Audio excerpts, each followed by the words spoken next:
Frankly, my dear, I don't give a damn. Call me Mr. Tibbs. Bazinga! Some days you just can't get rid of a bomb.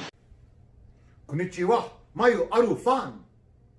After spending many weeks on Netflix's top 10 list, I'm going to go over the TV series sequel to one of my favorite films from 30 plus years ago.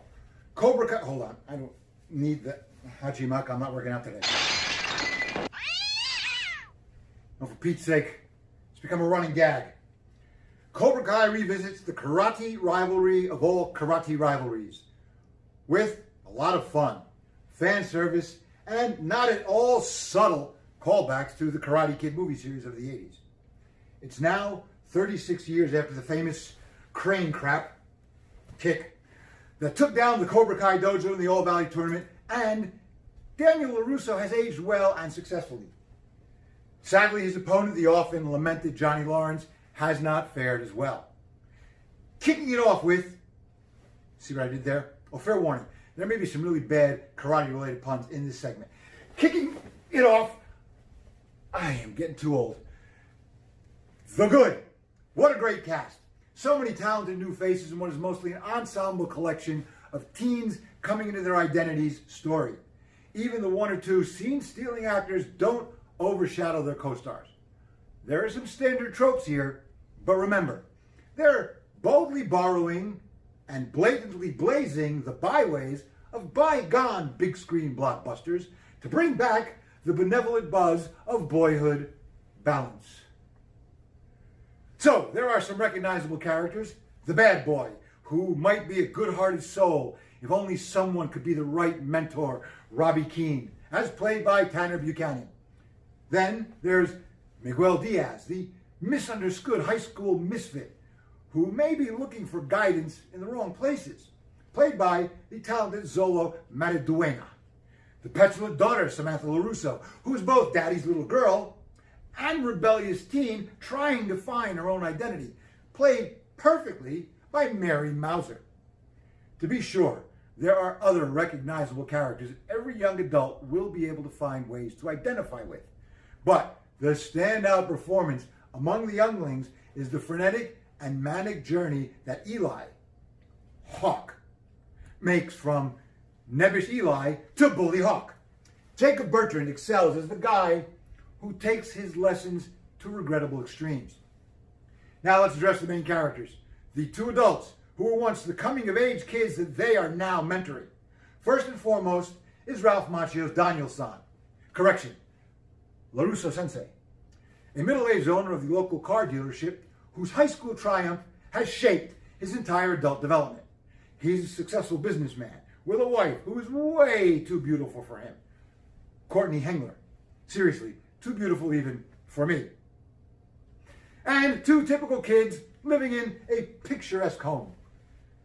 If I could just stop being distracted by Macchio's baby face. I mean, it's unsettling to look at a 58-year-old man with those two tiny little baby fat cheeks. The adult LaRusso also may have turned into a bit of a douchebag. This gives Macchio some material to work with and really attack his acting chops. See what I did there? Chops. But the real standout here, the true center of this series, is the officially underrated William Zabka, returning as Johnny Lawrence. Sadly typecast as the Neanderthal bully way back when. I'm not kidding. One movie actually puts him in a caveman costume. Zabka wasn't given much to do back then. I mean, I could hear the director's instructions. Go be mean. Yell at the kid. Sweep the leg. You got a problem with that, Zabka? Not here. The adult Johnny Lawrence is a complex character dealing with a failed marriage, estranged son, nearly destitute lifestyle that was a result of obvious bad choices and poorly timed life events. Johnny, I feel your pain. William Zabka plays off his material so well that we have no choice but to root for his Johnny Lawrence. He gives us a long look into a man dealing with an unfortunate life path.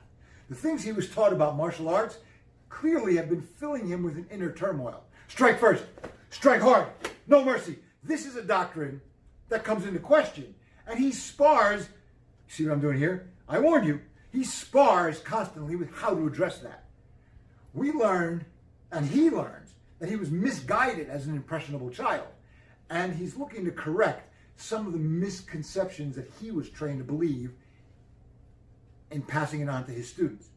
Of course, all his good intentions take a nosedive whenever he and LaRusso sensei interact. There's one episode where for just a few moments, it appears the two adult adversaries might develop a friendship, put the past behind them. And it would have been an interesting idea to explore throughout the second season. But Machio's LaRusso seems unable to let go of a 36-year-old chip on his shoulder. Then, with the return of Martin Covey's John Kreese in season 2, all kinds of new tensions, conflicts, and confusion come into play for poor Johnny Lawrence. I think the writing crew would be remiss, however, to not find a way to unite Lawrence Sensei and LaRusso Sensei in season 3. Or maybe go against the common Kreese. And there is, of course, the fan service. Most of us fans are well over the age of 50 and have likely sat through screenings of the original Karate Kid movies with our kids. So we are looking for the nostalgic references in the series. The fresh faces, the younger actors, give great reason to make this a family event. And there are plenty of references to the original material, which brings me to the bad. There is such a thing as too much fan service. And in this show, creates a few leaps in logic that I had trouble with. For example, did we really need to see the exact same Halloween costumes from '84? And where did they get the idea for those costumes? Who told the kids to wear those? I mean, I can't see Lawrence recommending them to his students. Second, here are two men in their 50s, unable to let go of one event in their childhood. I mean, come on. Who really is so fanatic about his karate glory days that he can't let go of his past? Let me adjust for a moment. Okay, I get it. There are pivotal moments in everyone's life. But to have it be the centerpiece of almost everything you do gets a little tedious. Sure, it was a great underdog moment, but every person that LaRusso talks to brings it up. I was in a few tournaments in my life. I actually connected once with a good sidekick that knocked my opponent clear across the ring. No one I know remembers that. No one. There is so much nostalgia in parts of this series that it takes us out of the moment and forces us as viewers to struggle to get back to the plot. This probably won't affect the younger viewers, but for us over 50 guys, it's distracting. The rest. The original movies gave us a wonderful Oscar-awarded performance by Pat Noriyuka Morita. And as things progress for LaRusso Sensei in this series, there are wonderful homages and wonderful callbacks paid to the now deceased Morita. You can almost feel his presence in the background of many episodes. One of the shortcomings way back when was not giving its younger cast members much to do. Be a standard bully, Zabka. Smile and be pretty, Elizabeth. Try and look more scared, Daniel. Oh, we're going to write you out of the sequels, Mama. So, get ready for it. All right, the current series corrects that. A lot of its writing, despite creating a few cliched characters, gives some depth to what these kids have to work with. They're not one-note nobodies, not just the misunderstood bad boy, not just the nerdish nebbish. So kudos to the writing team, and it's a big team of writers.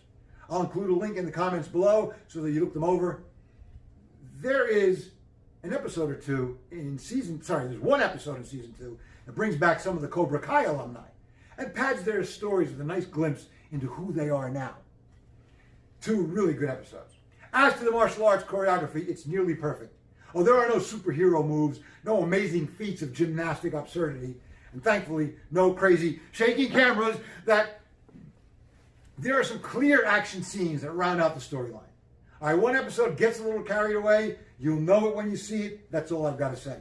Look for sudden Ed Asner and the return of Mama LaRusso. Originally produced right here on YouTube as a potential original series for their attempt at a subscription channel, it looked like it was going to be canceled, but thankfully it was picked up by Netflix and is sure to gain some fresh production value from this giant. I cannot wait for season 3 that currently is in production. Looking forward to it. My final rating. Those very few of you who still haven't forked over the paltry monthly subscription fee for some of the best content out there need to subscribe to Netflix right now for this show, among others. I mean, it's a real kick. A surprise 1-2 punch that sweeps the other shows away.